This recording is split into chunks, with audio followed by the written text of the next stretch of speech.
Today we're cooking a recipe that I borrowed from my colleague Edgardo Sarmiento. It's called KINAMATISAng MANOK in Tagalog, but in English you can call it chicken with tomatoes. So we're gonna start by browning our chicken in a little bit of oil, both sides, about 4 to 8 minutes until they develop some color.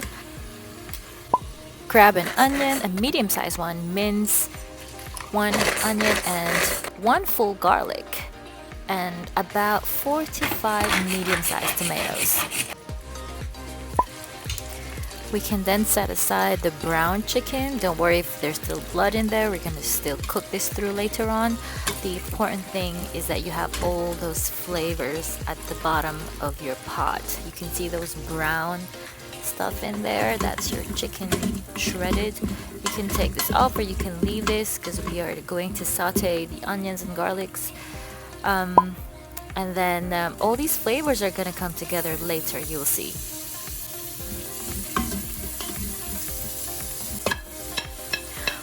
Once your onions and garlics are sauteed, you can add the minced tomatoes and give it a little mix.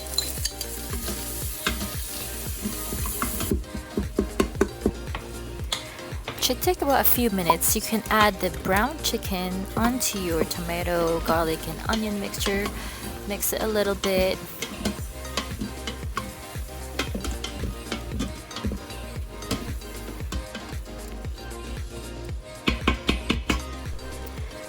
Add 1 tablespoon of oyster sauce and 1 tablespoon of soy sauce. We then add 1 cup of water. I'm setting my Nutricook to chicken, 15 minutes. It will pressure cook this mixture and I'll show you when it's done.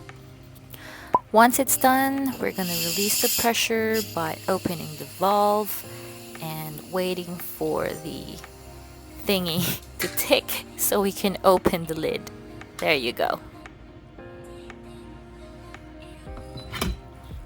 So at this point, we are going to season our KINAMATISAng manok or chicken with tomatoes with salt and pepper and some chili flakes. But as per Edgardo's original recipe, you can use chili oil, which will taste much better.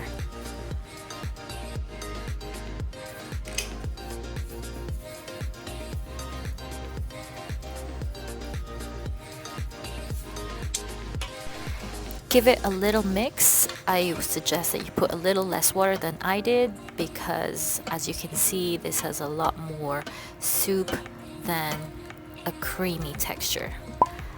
Taste, and if you're good, then let's put it back to cooking for another 5 minutes. And it's done. So it took about 20 minutes to cook this. It's very easy and it's very tasty. And it reminds you so much of home. And yeah, the ingredients are very basic. You probably already have this at home and in your pantry, so go ahead, try it. It does look like that. It's not really aesthetically pleasing, but it tastes so good with white rice. You gotta try it.